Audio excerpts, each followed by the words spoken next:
지난 월요일 박순덕 권사님 장례식이 있었습니다. 코로나 감염병으로 인해서 장례식 모습도 많이 바뀌었습니다. 묘지 옆에서 가족이 대부분인 소수의 사람들만 모였습니다. 모두 마스크를 착용했습니다. 간단한 천막 그늘이 있고 의자는 하나도 없었습니다. 모두가 거리를 둔 채 멀찍이 서서 짧은 예배를 드렸습니다. 예복을 갖춰 입고 흰 장갑을 끼고 정중하게 관을 운구하는 모습도 바뀌었습니다. 장지 일꾼들이 신속하게 관을 옮겨 묘지 위 거치대에 올려놓았습니다. 화환도 교회에서 보낸 것 하나, 그리고 장미 한 바구니가 전부였습니다. 찬송 한 곡, 조사 하나, 설교, 축도. 가장 짧은 형태의 장례식 예배가 있었습니다. 장미 바구니에서 장미 한 소씩을 받아 헌화하는 것으로 모든 예식이 마쳤습니다. 바로 관을 내리고 중장비가 와서 묘지를 만드는 모습을 가족과 함께 끝까지 지켜보았습니다.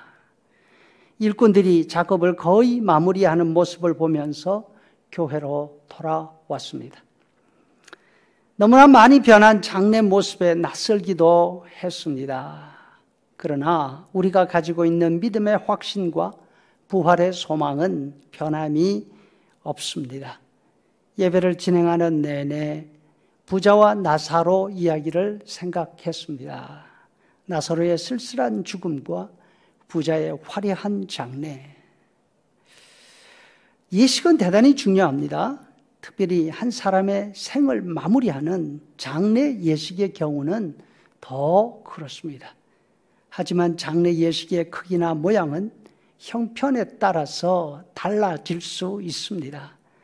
핵심은 남은 우리가 천국 가신 분의 믿음의 유산을 어떻게 기억하는가입니다. 이번 주간 권사님의 간소한 장례식을 통해서 권사님의 믿음을 돌아볼 수가 있었습니다. 권사님이 아끼시던 손녀가 권사님 앞에 조사를 드립니다. 할머니 사랑해요. 할머니는 사제같이 강한 분이셨어요. 믿음으로 사셨어요. 기도로 사셨어요. 이 조사의 내용은 지난 짧지 않은 세월 권사님과 함께 보낸 나의 추억과 같았습니다. 정말 박 권사님은 사자같이 강하고 담대한 믿음의 어른이셨습니다. 아주 오래전 권사님과 대화하면서 권사님의 천국에 대한 소망, 기도 응답에 대한 기대, 믿음대로 살면 하나님이 반드시 복 주신다는 확신에 놀랐습니다. 권사님께 물었습니다. 그런 믿음이 어디서 났습니까? 권사님의 대답은 너무나 간단했습니다. 듣는 순간 그냥 믿어졌다고. 아주 어릴 때 어떤 분께 전도를 받았는데 전도에 대한 어머니의 반응은 별로였다는 것입니다. 반면 자신은 복음을 듣는 순간 그냥 믿어졌다는 것입니다. 이후 그 확신은 한 번도 흔들리지 않았다고. 천국이 있구나. 복 주시는 분은 하나님이구나. 기도해야 되겠구나. 박 권사님은 정말 하나님과 동행하며 사셨습니다. 권사님의 체험은 바로 자녀들과 또 자녀들의 가정으로 이어졌습니다. 자녀들은 어머니가 하시는 말씀을 허투루 들을 수가 없었습니다. 내가 기도해 보니까 하나님이 이렇게 말씀하셨다. 내가 기도할 때 하나님이 이런 지혜를 주셨다. 처음에는 기도한다고 무슨 일이 일어나겠어? 하나님이 어떻게 어머니한테 직접 말씀하셨겠어? 그런 반응을 볼 수 있었지만 그런 일이 한 번, 두 번 지나가면서 어머니의 말씀이 실제로 이루어지는 모습을 눈으로 보았지 않습니까?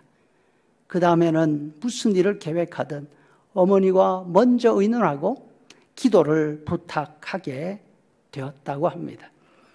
특별히 권사님의 천국, 영생에 관한 믿음은 바위돌 같았습니다. 북은 박 선생님이 외정시대 대학을 졸업하신 최고의 인텔리였지만 예수님을 믿지 않으셨습니다. 남편 영혼 구원을 위해서 얼마나 애썼는지 옆에서 보면서 감동이었습니다. 여보, 당신 나 사랑하지? 나랑 같이 있고 싶지? 죽어서 나는 천국에 있는데 당신은 저 밑에 있으면 어떻게 되겠어? 죽어서도 나랑 같이 있으려면 예수 믿어야 돼. 수도 없이 반복하며 나랑 같이 내 옆에 있으려면 당신 예수 믿어야 돼. 병석에 누워 계실 때에도 그 말을 그치지를 않았습니다. 그 결과 박 선생님도 예수님을 믿고 신앙을 고백했습니다. 환자 신방할 때 처음에는 돌아 누우시던 분이 곧 세례를 받고 나 같은 죄인 살리신 주 은혜에 놀라와 이 찬송을 가장 좋아하셔서 예배할 때마다 함께 했습니다. 박 권사님의 삶은 고생의 연속이었습니다. 그러나 그 고생이 믿음의 체험으로 이어졌습니다. 평생 권사님 마음에는 두 가지 생각뿐이었습니다. 하나는 믿음대로 사는 것, 그리고 나머지 하나는 자녀들의 교육. 한국에서 파라과이로, 그리고 난관을 무릅쓰고 미국으로. 힘든 임무를 반복하신 이유는 자녀들 교육 때문이었습니다. 고비 때마다 기도하면서 이겨내셨습니다. 장례식을 마치고 아들이 말씀합니다. 우리 어머니 고생 많이 하셨습니다. 강철 같은 분이셨어요. 지병으로 교회를 못 나오신 이후에도 죽음 앞에서도 담대하셨습니다. 늘 하시는 말씀은 감사뿐이었습니다.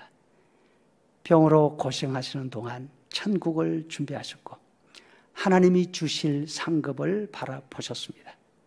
우리도 본문의 바울 사도처럼 또 우리의 믿음의 선배 박 권사님처럼 이 땅 사는 동안 믿음으로 살고 하나님 나라를 준비하는 복이 있기를 간절히 축복합니다.